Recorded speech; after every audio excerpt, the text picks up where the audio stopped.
Alors, bienvenue dans cette nouvelle capsule démo, donc dans laquelle nous allons voir comment est-ce que un enseignant au niveau de son interface peut ajouter un devoir pour les apprenants de sa classe. Donc tout de suite, nous sommes déjà connectés à notre compte en tant qu'enseignant. Donc ici c'est un profil enseignant et nous allons ajouter devoir. Donc ici au niveau de la barre latérale à gauche, donc on a devoir ici et on a devoir soumis. Donc au niveau des devoirs, nous avons la possibilité de créer un nouveau devoir ou de voir tous les devoirs qui sont déjà créés. Donc actuellement, il n'y a aucun devoir créé sur la plateforme et je vais créer un nouveau devoir. Et ici, on a le devoir soumis. Donc ça, c'est le menu auquel on accède lorsqu'on veut voir les devoirs soumis ou les livrables soumis par les apprenants de la classe à laquelle on a assigné le devoir créé. Donc, dans cette capsule vidéo, nous allons juste voir comment créer un nouveau devoir. Et donc, créer nouveau devoir, ou on peut le faire également ici. On peut faire ça, créer nouveau devoir ici, ou bien le faire ici. Donc, on le fait ici, nouveau devoir. Donc, nouveau devoir, il faut renseigner le nom du devoir. Je vais dire évaluation de fin de formation. Le devoir est noté sur combien? Sur 20. La classe qui doit faire le devoir, disons que c'est la cohorte de vaccinologie. Donc, ceci, c'est un test. Donc, c'est le vaccino. Donc, c'est un devoir individuel. Donc, ici, on a la possibilité de sélectionner si c'est individuel ou c'est un devoir en groupe. Ici, c'est un devoir individuel. On décrit un peu le devoir. Donc, ce travail est pratique pour évaluer vos connaissances acquises durant la formation. Donc, on a la description qui est faite. Maintenant, on ajoute le contenu du devoir, c'est-à-dire les preuves. Voilà, donc ici, je vais aller sélectionner un fichier. Je vais voir si j'ai un article ici. Donc, je prends cet article, par exemple, que je mets comme devoir. Et les ressources, ici, les ressources, c'est si les apprenants auront besoin de certaines ressources particulièrement pour traiter ce devoir, on peut ajouter les ressources ici. Ça peut être des liens, ça peut être des vidéos, ça peut être des fichiers. Voilà. On peut ajouter tout ici. Donc ici, on peut par exemple dire consulter le cours sur la vaccinologie. C'est juste un exemple que je donne. Donc si c'est un lien qu'on veut ajouter, par exemple, on peut cliquer ici, lien, et on ajoute le lien. Par exemple ici, je veux mettre un lien. Je clique et puis je saisis le lien. J'entre le lien que je veux utiliser pour ce mot-là, par exemple. Et je fais sauvegarder. Donc, si je vais sauvegarder, vous allez voir que ça va apparaître comme un lien. Voilà. Et donc, quand les apprenants vont cliquer dessus, ils pourront accéder à la ressource en question. Donc, si c'est une vidéo, si c'est une photo, je peux cliquer ici pour ajouter la photo en question. Si c'est une vidéo, je peux cliquer ici également pour ajouter le lien de la vidéo que je veux ajouter. Donc, dès que je mets le lien, je fais sauvegarder et c'est bon. Voilà un peu comment on procède. On peut faire toute la mise en forme qu'on veut. Si on veut mettre des bullet points par exemple, ou bien une numération. Donc, on peut dire A avec 100 et peu importe. Donc, c'est juste pour la démo. Donc, c'est fait. La première étape est faite. Donc, on fait enregistrer. Donc, ça va à l'étape suivante. Voilà. Donc, ça va directement au 4. Donc, si c'était des travaux de groupe, un travail de groupe à faire, on allait passer à cette étape et à cette étape.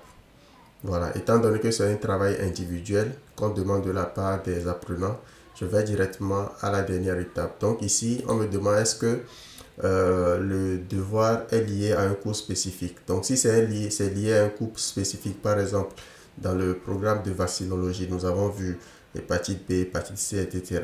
Donc, si c'est lié à un cours spécifiquement, je dis oui. Voilà, je dis oui et je sélectionne le cours en question. Voilà comment ça fonctionne. Donc là, je dis non. Et on me demande le type de livrable. Est-ce que c'est un document physique qu'on doit déposer, que les apprenants doivent déposer? Est-ce que c'est un document numérique qu'ils doivent envoyer? Ou c'est un exposé qu'ils doivent faire? Ils doivent présenter l'exposé devant les évaluateurs. Voilà. Donc ici, je dis par exemple, c'est un devoir numérique. Et la date d'échéance, ils doivent rendre le devoir quand? Donc ça, c'est la date d'échéance, la deadline. Donc, ils doivent rendre le devoir au plus tard le 31 juillet, par exemple. À quelle heure? Au plus tard le 31 juillet, à 18 h. Voilà. Donc la date d'échéance est le 31 juillet à 18 h.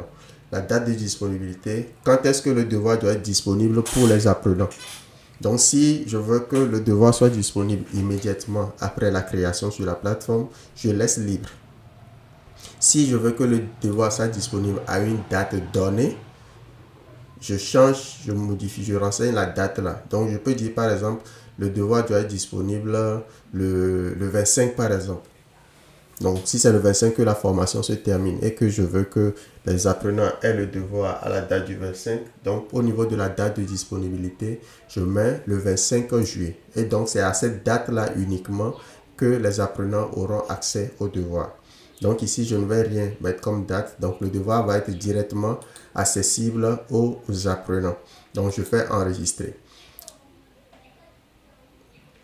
Voilà. Donc maintenant, on me demande c'est quel type d'évaluation qui sera faite. Est-ce que ce sera une évaluation par le professeur, c'est-à-dire l'enseignant principal et son équipe pédagogique, ou ça va être également fait par les pairs. Donc en fonction de ce que je choisis, l'évaluation va concerner soit le professeur et l'équipe pédagogique ou soit les pairs. Donc ici, je vais dire non, c'est le professeur et l'équipe pédagogique uniquement qui va évaluer le devoir là. Et ici maintenant, je peux choisir le type de note qu'on doit avoir. Est-ce que c'est une note pour toute l'équipe ou bien chaque membre de l'équipe donne sa note? Donc c'est configuré de telle façon que après, si c'est chaque membre qui doit donner une note, donc le système calcule la moyenne de la note. Si c'est une note pour l'équipe, donc l'équipe se concerte pour donner une note pour le devoir. Donc là, je fais une note pour l'équipe, pour toute l'équipe. Je ne vais pas activer cette option parce que je ne veux pas une évaluation par les pairs. Voilà, dès que c'est fait, je fais enregistrer. Donc, c'est fait maintenant. Le devoir, il est créé sur la plateforme. Maintenant, je peux ajouter pour ce devoir des critères d'évaluation ou bien un corrigé type. D'accord? Donc, le corrigé type, par exemple, c'est de dire, OK, le corrigé type, lui, n'est pas accessible aux apprenants. Donc, par exemple, si l'enseignant en question a des assistants, des correcteurs ou des tuteurs sur la plateforme qui doivent corriger, donc il peut rendre disponible le fichier c'est-à-dire le corrigé du devoir en question, il doit le rendre disponible. Donc, si c'est des QCM ou des questions à réponse rédactionnelle, par exemple, donc il y a un corrigé type et l'enseignant peut le rendre disponible ici. Donc, on a deux modes. Donc, l'enseignant peut rendre disponible un fichier. Donc, c'est là où on a le mode fichier, ou soit il peut directement écrire le corrigé type dans l'éditeur. Donc, en fonction de ce qu'il choisit ici, donc le champ se modifie. Donc, s'il dit c'est un fichier, j'ai le corrigé type en fichier, je le mets là. S'il dit non, je veux saisir moi-même, je mets là. Et donc là, quand on est en mode éditeur, on n'a plus la possibilité d'ajouter un fichier. Donc voilà, et quand on est en mode fichier également, on n'a plus la possibilité d'écrire dans l'éditeur de texte qui est là. Donc je dis que le corrigé type c'est un fichier. Je choisis le fichier, je fais Open. Voilà, et je peux décider de rendre visible le corrigé type pour les apprenants, aux apprenants par exemple. Là, je ne vais pas le faire. Voilà, je ne vais pas rendre le corrigé type visible aux apprenants. Ensuite, les critères de notation. Donc, si par exemple, c'est un document, peut-être que je veux corriger l'orthographe, je veux corriger le nombre de références utilisées, je veux corriger par exemple la deadline ou bien la ponctualité dans la soumission du devoir, je peux mettre ça ici. Donc là, je passe en mode éditeur, je dis respect de la date de soumission. 5 points. Je dis clarté du contenu. 5 points. Et je mets le fond du rendu, bien du livrable. Fond du livrable, je dis 10 points. Voilà, donc j'ai défini les critères de notation. Donc les apprenants sauront qui vont être notés sur 5 points s'ils respectent la date de soumission, sur 5 points pour la clarté du contenu et sur 10 points sur le fond du document qu'ils auront rendu. Voilà. Ensuite, les consignes spécifiques. Je peux dire par exemple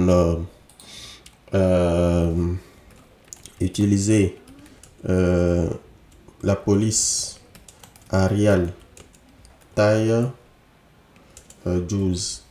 Par exemple, si c'est un document Word qu'ils doivent envoyer, donc je dis utiliser police Arial taille 12, interligne, interligne 1 par exemple. Voilà, s'il y a d'autres consignes que je veux, je peux mettre ajouter une page de garde,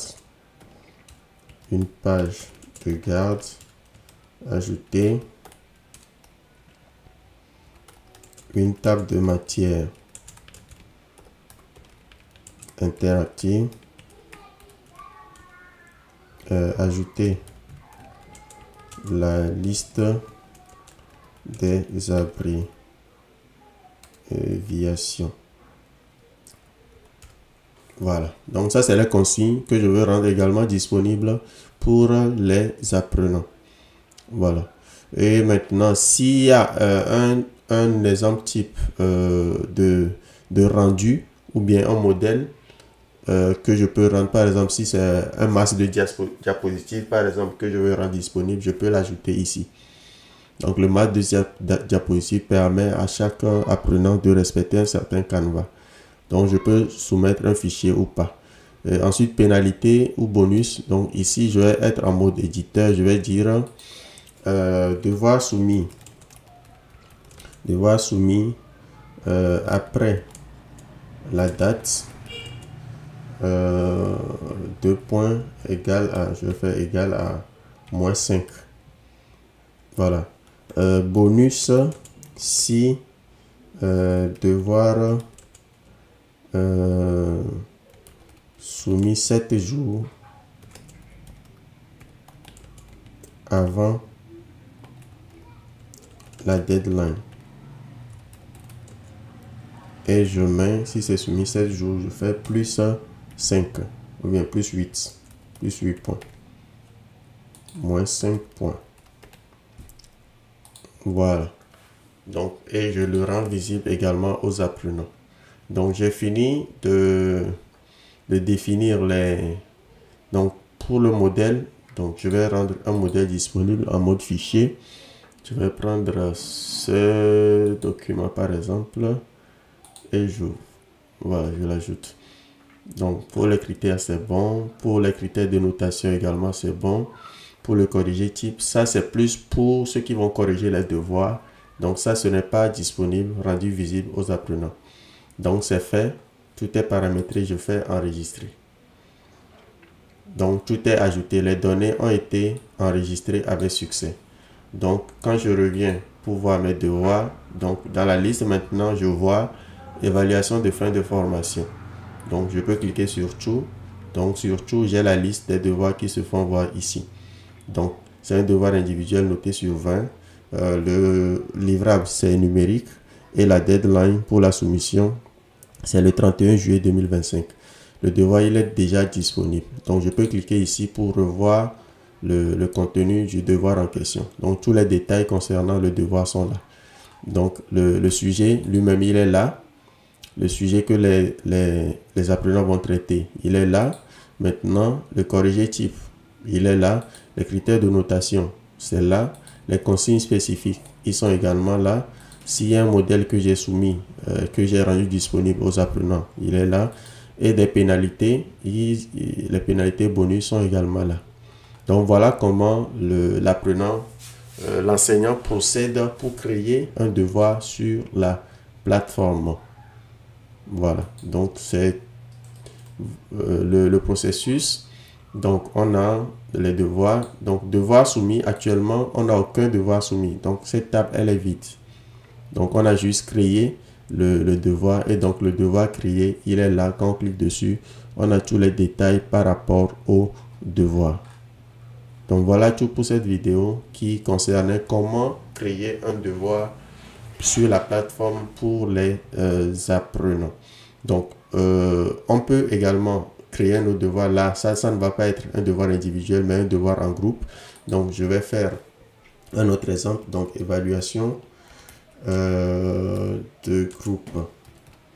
Donc évaluation de groupe qui est notée également sur 20. Donc la classe, je vais dire que c'est la cohorte numéro 01. Donc le système me rappelle il y a 145 étudiants. Donc au cas où je veux faire un devoir en groupe, donc étant donné que le système m'affiche le nombre d'étudiants, ça peut me guider dans le nombre de groupes que je vais définir. Donc 145, si je veux faire un truc en 5, je vais dire oui, ça fait 5. Donc si je mets 5, ça veut dire que il y aura 5 groupes, et ça, le système va diviser les 14 par 5. Donc ce qui va me faire 29. Donc ça me fait 29 groupes. 29 étudiants par groupe. Pour ça, je vais dire je veux 29 groupes, et donc j'aurai donc 5 étudiants par groupe. Donc je vais avoir 29 groupes et donc 5 étudiants par groupe. Et quand je fais ça, je viens ici. Donc comment est-ce que je veux que les groupes soient créés? Est-ce que je veux que le système me génère lui-même les groupes, ou bien je veux laisser la main libre aux apprenants pour créer les groupes, pour former les groupes et renseigner?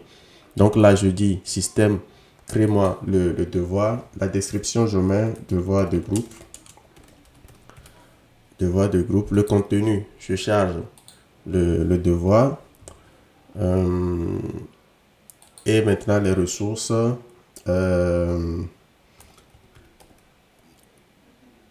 Tout document autorisé. Tout document autorisé. Donc, je fais enregistrer. Et donc, dans ce cas, étant donné que c'est un travail de groupe, vous voyez, donc le menu, l'onglet groupe vient, et j'ai demandé au système de me générer automatiquement les groupes. Donc, vous voyez, le système a généré les groupes.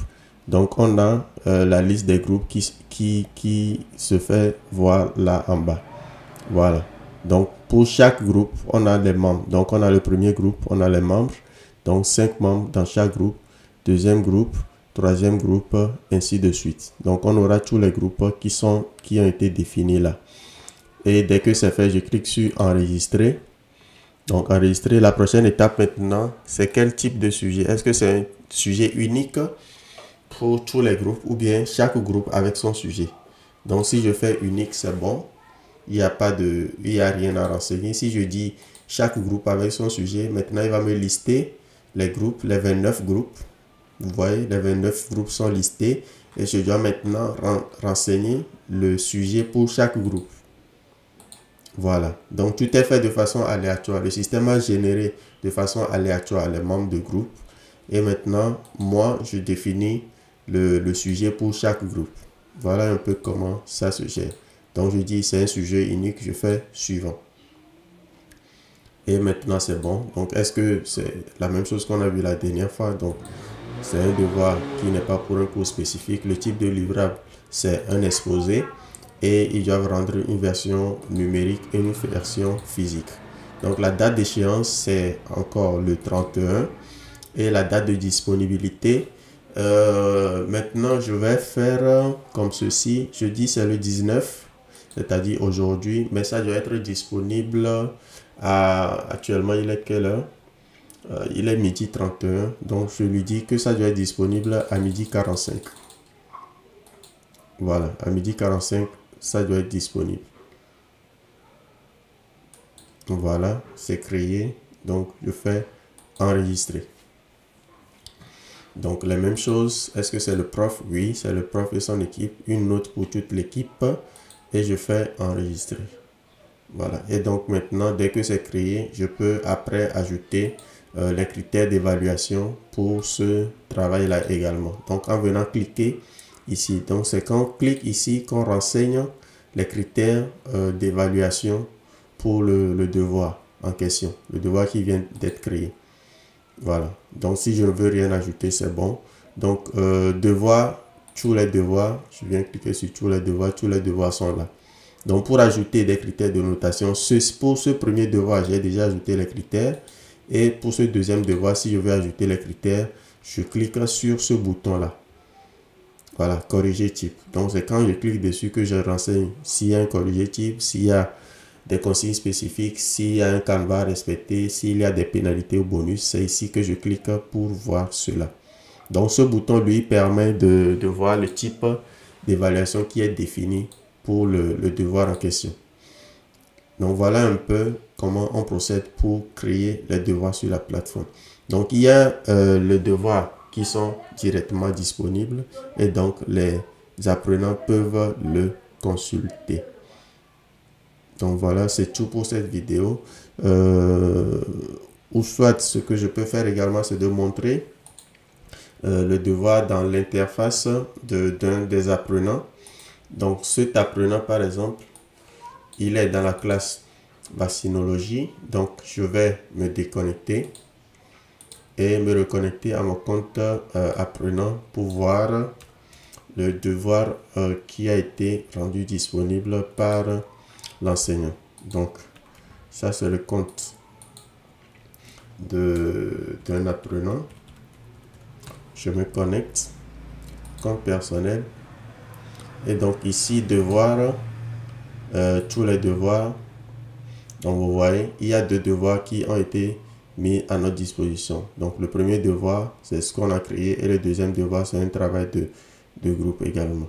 La deadline s'affiche ici et l'apprenant peut cliquer pour voir le contenu du devoir en question.